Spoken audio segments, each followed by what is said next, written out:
జ్యోత్స్నకి పారు భోజనం తినిపిస్తుండగా శివన్నారాయణ వచ్చి దశరథ ఆగ్రహం కట్టలు తెంచుకుంటే ఏం జరుగుతుందో కూడా తెలియదని వార్నింగ్ ఇస్తాడు. దాంతో సుమిత్రను చంపేయడమో, నువ్వు నిజం చెప్పడమో రెండింటిలో ఒకటే దారి ఉందని జ్యోత్స్నతో పారు అంటుంది. ఇదంతా గత ఎపిసోడ్లో హైలైట్గా జరిగింది. మరి ఫిబ్రవరి 9వ తేదీ 589వ ఎపిసోడ్లో ఏం జరిగిందంటే, ఉదయాన్నే సుమిత్ర ఒంటరిగా గార్డెన్లో అటు ఇటూ నడుస్తుండటం చూసి కార్తీక్, దీపలు దగ్గరికి వెళ్లి పలకరిస్తారు. మీరిద్దరూ ఎవరు? నన్నెందుకు పిలుస్తున్నారు? అని సుమిత్ర అడగటంతో ఇద్దరూ షాక్ అవుతారు. ఇంతలో దశరథ వచ్చి సుమిత్రను పట్టుకుని లోపలికి తీసుకెళ్తుండగా అతని చేతిని పక్కకు తోసేస్తుంది. నేను నీ భర్తను, ఇది మన ఇల్లు అని చెప్పి లోపలికి తీసుకెళ్తాడు దశరథ. దాంతో భార్యాభర్తలు ఇద్దరూ ఉలిక్కిపడతారు. శివన్నారాయణ వచ్చి ఎవరికీ చెప్పకుండా గడప దాటోద్దని సుమిత్రకు చెబుతాడు. కోడలి పరిస్థితి చూసి పెద్దాయన కంటతడిపెడతాడు. మీ అమ్మకి మతిపోయినట్లుగా ఉందని జ్యోత్స్నతో చెబుతుంది పారు. లోపలికి తీసుకెళ్లి సుమిత్రకు టాబ్లెట్ వేస్తాడు దశరథ. ఇంతలో కార్తీక్ వచ్చి ఎవరినీ గుర్తుపట్టడం లేదు అని అడగ్గా, దశరథ ఏడుస్తూ వెళ్ళిపోతాడు. డాక్టర్ గారికి ఫోన్ చేసి వెంటనే రమ్మని చెప్పమని అంటుంది. లేదంటే మనమే అమ్మగారిని తీసుకుని ఆసుపత్రికి వెళ్దామని చెబుతుంది. నేనే ఆల్రెడీ డాక్టర్ గారితో మాట్లాడాను. వ్యాధి అనేది అందరిలో ఒకేలా ఉండదు, వారి వయసును బట్టి శారీరక సామర్థ్యాన్ని బట్టి రకరకాలుగా ఉంటుందని చెప్పారు. ఇన్ని రోజులు తనని బతికించడానికి కూతురు ఉందన్న ధైర్యంతో సుమిత్ర మామూలుగా ఉంది.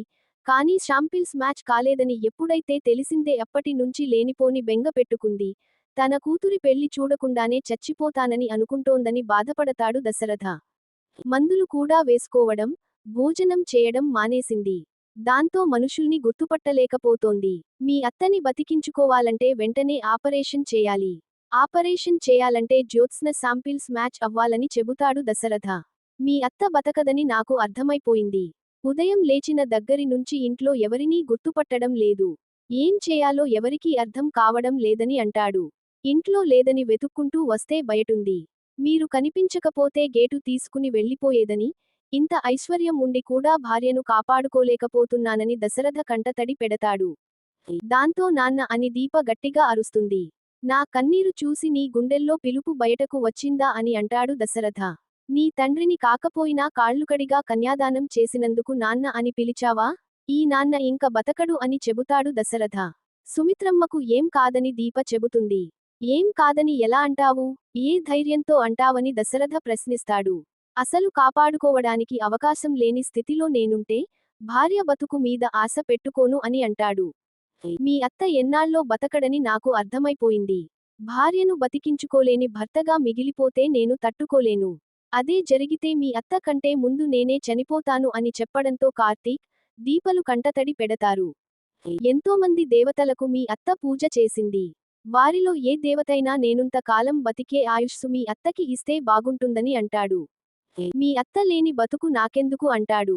కార్తీక్ ను పట్టుకుని దశరథ ఏడుస్తుండగా ఇద్దరినీ చూసి దీప కన్నీటి పర్యంతమవుతాడు. మీ అత్త బతుకుతుందని నాకు చేతిలో చేయి వేసి చెప్పమని అంటాడు దశరథ. మావయ్య పరిస్థితి చూసి బయటకు తీసుకెళ్లి మాట్లాడతాడు కార్తీక్. మగాడు తన జీవిత పోరాటంలో ఎంత పెద్ద యుద్ధానికైనా భయపడడు. నిద్రను, సుఖాన్ని, ఆరోగ్యాన్ని త్యాగం చేస్తాం. ఎవరి కోసం అంటే కుటుంబం కోసం. ఫ్యామిలీ కోసం దేనినైనా వదులుకుంటాం. అలాంటి కుటుంబానికి ఏదైనా సమస్య వస్తే మగాడికి చెప్పేది ఆ ఇంటి ఆడది.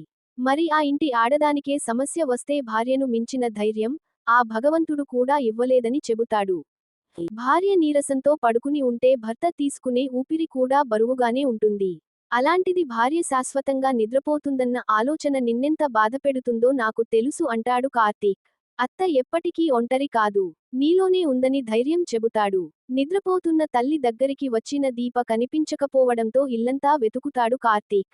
కానీ భార్య ఎక్కడా కనిపించకపోవడంతో టెన్షన్ పడతాడు.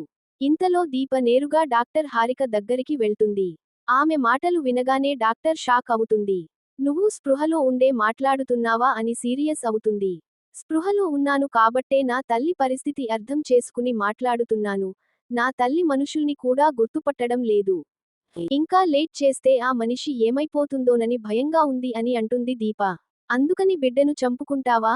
ఒక ప్రాణం పోతుందని తేలిస్తే మరో బిడ్డను చంపుకుంటావా అని డాక్టర్ ప్రశ్నిస్తుంది. నా తల్లి రుణం నేను తీర్చుకోవాలి. మీరు నా పరిస్థితుల్లో ఇలాగే మాట్లాడతారా అని ఫైర్ అవుతుంది డాక్టర్. నా తల్లిని నేను తప్పించి ఎవరూ కాపాడలేరని దీప అంటుంది. అయితే నీ బిడ్డను నువ్వు తప్పించి ఎవరూ కాపాడలేరని డాక్టర్ చెబుతుంది. పెంచిన తల్లిని పోగొట్టుకున్నాను. ఇప్పుడు కన్నతల్లిని పోగొట్టుకోలేను అంటుంది దీప. నీ కూతురు ఎలా అయితే కన్నతల్లి సంరక్షణలో పెరుగుతుందో, అలాగే కడుపులోని బిడ్డ కూడా నువ్వు ఉన్నావన్న నమ్మకంతోనే బతుకుతోందని చెబుతుంది డాక్టర్. నా తల్లిని బతికించుకోవడానికి నాకు వేరే మార్గం లేదని దీప అంటుంది. నీ తల్లిని బతికిస్తే ప్రాణదాతవి అవుతావు, నీ బిడ్డను చంపితే హంతకురాలివి అవుతావు. తల్లి మీద ఇష్టంతో బిడ్డను చంపుతున్న కూతురిని నిన్నే చూస్తున్నాను అంటుంది డాక్టర్. నువ్వు బిడ్డను త్యాగం చేయాలని అనుకుంటున్నావని కార్తీక్కి తెలుసా?